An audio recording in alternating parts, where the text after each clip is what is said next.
que é autismo?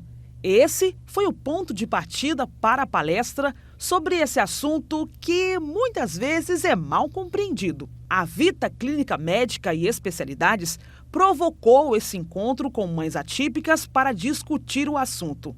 O bate-papo rendeu mais de 2 horas e foi conduzido pela neuropediatra Ana Dácia e pelo psiquiatra Tássio Guilherme. As mães aproveitaram para compartilhar experiências e tirar as dúvidas. A Carla foi uma das participantes. Ela afirmou que depois que se tornou mãe de uma criança com transtorno de espectro autista, ela se tornou uma ativista pelos direitos das pessoas com essa condição. Olha, eu sempre brinco, né, que depois que virei mãe atípica, virei barraqueira, ativista, mas é porque a gente tem que, de certa forma, lutar de forma mais incisiva para que os direitos dos nossos filhos sejam garantidos, né? Então, o barraco, né, é uma forma de brincar com a situação, mas é porque a gente, para garantir que os direitos dos nossos filhos, né, eles sejam respeitados, né, para que as leis elas sejam respeitadas, né, nós que temos filhos atípicos enfrentamos inúmeros desafios, né, que poderiam ser evitados se as leis, né, se os direitos deles fossem respeitados. Diversas vezes temos que nos encontrar em situações de conflito, né, para que esse direito seja garantido. O atendimento ao público foi um dos assuntos levantados pelos pais de crianças autistas. Na fala da mãe, a decepção é visível. Então, a lei ela existe, né, no papel.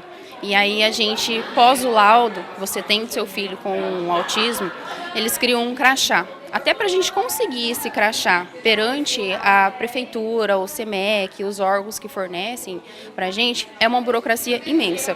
E tudo que você vai fazer, você tem que ir lá na frente mostrar e bater de frente que você tem prioridade. E quando você consegue a prioridade, você é mal atendido.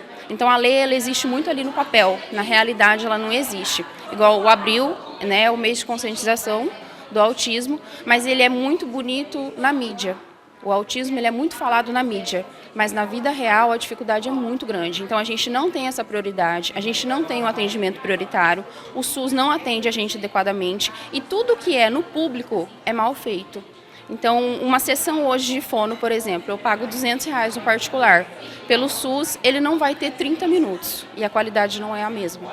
Então, a luta é muito grande para a gente ter as nossas prioridades e brigar pelos direitos deles, que só tem no papel. A neuropediatra trouxe ao público na roda de conversa a necessidade de acompanhamento especializado para o diagnóstico precoce. Tenho visto muitos casos, né, hoje em dia, dentro do meu consultório, de 80% a 90% eu trato crianças dentro do transtorno do espectro autista. E eu achei muito importante, né, fazer essa palestra quando eu fui convidada aqui pela GES, pela Clínica Vita.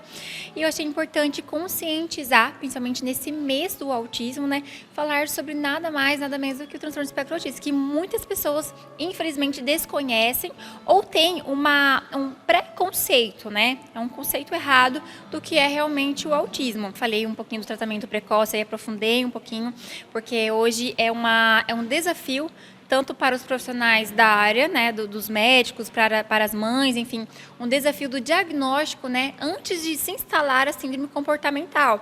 Então, muitas vezes, quando essa criança recebe o diagnóstico, já é uma criança que tem aí 8 anos, muitas vezes até adolescente, 12 anos, né, e isso vai causando prejuízos ao longo do tempo. Então, quando nós detectamos ali aquela criança que tem o alto risco para o TEA, com todos os sinais e sintomas precoces, nós conseguimos iniciar a intervenção de forma correta, colocando ali a fisioterapia para essa criança, uma terapia ocupacional, se necessário. Então, nós adequamos ali o tratamento dessa criança para que lá na frente, né, ela não tenha mais aquele transtorno do espectro autista, mas sim uma personalidade autística ou até mesmo traços autísticos, né? Nós conseguimos diminuir o prejuízo e automaticamente as consequências ali do comportamento dessa criança. E assim, a Clínica Vita fecha o mês de abril com um trabalho social voltado para o mês da conscientização sobre o autismo. Já tem algum tempo, né, que a gente está em atendimento de neuropediatria aqui na cidade e a gente viu a necessidade que as famílias, né, de Pontes e Lacerda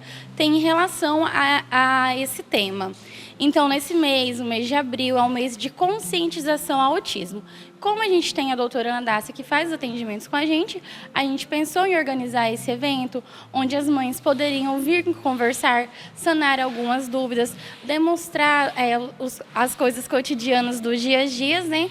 Para algumas outras mãezinhas também que às vezes precisam de algum esclarecimento. Conforme isso, a gente planejou a nossa palestra.